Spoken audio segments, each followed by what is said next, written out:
बिस्मिल्लाहिर्रहमानिर्रहीम। अस्सलाम वालेकुम। साबका वीडियो में हमने खुतबा नंबर 5 आपकी तरफ बयान किया था कि अबू सुफियान ने कैसे अबू बकर जब खलीफा बना तो उसको नबी की वफ़ात की खबर पहुंची, तो उसने पूछा कि कैसे पीछे से खलीफा बना, तो उन्होंने कहा, किसी ने उसको बताया कि अबू बकर खलीफा बन गया, तो उसने कहा कि ये बनी तमीम का बंदा हम पे खिलाफत करेगा। तो उन्होंने हज़रत अली को खिलाफत की पेशकश की, तो हज़रत अली ने इनकार कर दिया और उसका फितना वहीं पर थम गया। अब हम खुतबा नंबर 4 की तरफ चलते हैं। ये खुतबा नंबर 6 की तरफ, 4 के अंदर भी हमने तला और ज़ुबैर का जिक्र किया था, खुतबा नंबर 4 भी उसी की तरफ था। अब खुतबा नंबर 6 है जो सफ़ा नंबर 110 पर है। जब आपको ये मशवरा दिया गया कि आप तला और ज़ुबैर का पीछा ना करें और इनसे जंग करने की ना ठान लें, तो आपने फरमाया, खुदा की कसम, मैं इस वजू की तरह ना हूँगा जो लगातार खटखटाए जाने से होता हवा बन जाता है, यहाँ तक कि इसके तलबगार शिकारी इस तक पहुंच जाता है और घाट लगाकर बैठने वाला इस पर अचानक काबू पा लेता है।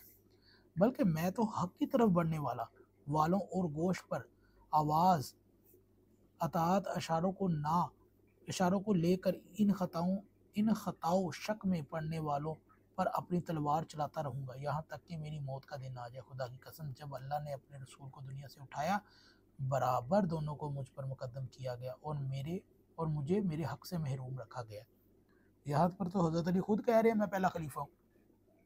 तो इसका ये है तशरीह में कि जब अमीरुल मोमिनीन तलहा ज़ुबैर के अक़ब में जाने का इरादा किया, तो आपसे अर्ज़ किया गया कि इन्हें इनके हाल पर छोड़ दिया जाए, ऐसा ना हो कि इनसे आपकी कोई गुज़र यानी कि गुज़न पहुँचे। तो आपने जवाब में ऐसे कलमात इरशाद फरमाए कि जिनका महासिल ये है कि अब तक अपना हक छीनता हुआ देख रहा हूँ, खामोशी से बैठा हूँ। जब अब तो जब तक मेरे दम में दम है, मैं इनसे लड़ूंगा और इन्हें कैफरे किरदार तक पहुंचा कर रहूंगा, और इन्हें ये समझ लेना चाहिए कि मैं वजू की तरह बआसानी इनको काबू आ जाऊंगा, क्योंकि ये जमल में तला ज़ुबैर आयशा की तरफ थे। बाकी मायनी बच्चों के हैं। इनकी कुनियत उम्मे आमर और उम्मे तरीक है और इसे हजाजर भी कहा जाता है। हजाजर हजजर की जमा है, जिसके मायने पिट्ठू के होते हैं, लेकिन ये जमा की सूरत में इस्तेमाल किया जाए तो इससे जो मुराद ली जाती है। चुनाचा ये चीज़ निकल जाता है और जो पाता है हड़प कर जाता है, गोया इसमें खई एक पेट जमा हो गए हों जो फिरने में नहीं आते, और उस नासल भी कहा जाता है।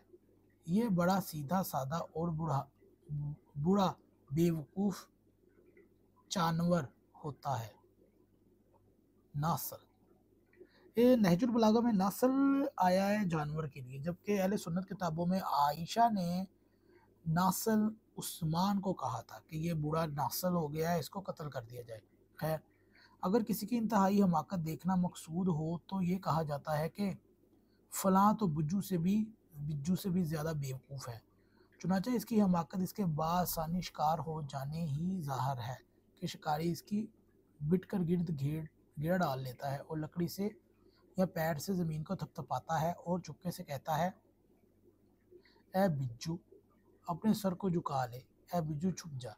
इस जुमले को दोहराने और ज़मीन को थपथपाने से वो भट कर एक गोशे में छुप कर बैठ जाता है। फिर शिकारी कहता है, भला वो अपने भट में कहाँ, वो तो किसी गोशा में सोया पड़ा होगा। ये सुनकर वो हाथ पैर फैला देता है और सोता हुआ बन जाता है, और शिकारी उसके पैरों में फंदा डालकर इसे बाहर खींच लेता है और ये बुज़ुर्गों की तरह बेमुकाबलों किए बगैर काबू में आ जाता है। खैर, आगे तो खुतबा नंबर 7 आ गया। ये था खुतबा नंबर 6। इसमें भी तलहा और ज़ुबैर की मजम्मत की गई है और इशारा किया गया है खलीफा की तरफ। तो अगर आपको ये वीडियो अच्छी लगे तो कमेंट में ज़रूर अपनी राय का इजहार कीजिएगा। नेक्स्ट आपको मिलते हैं खुतबा नंबर 7 में।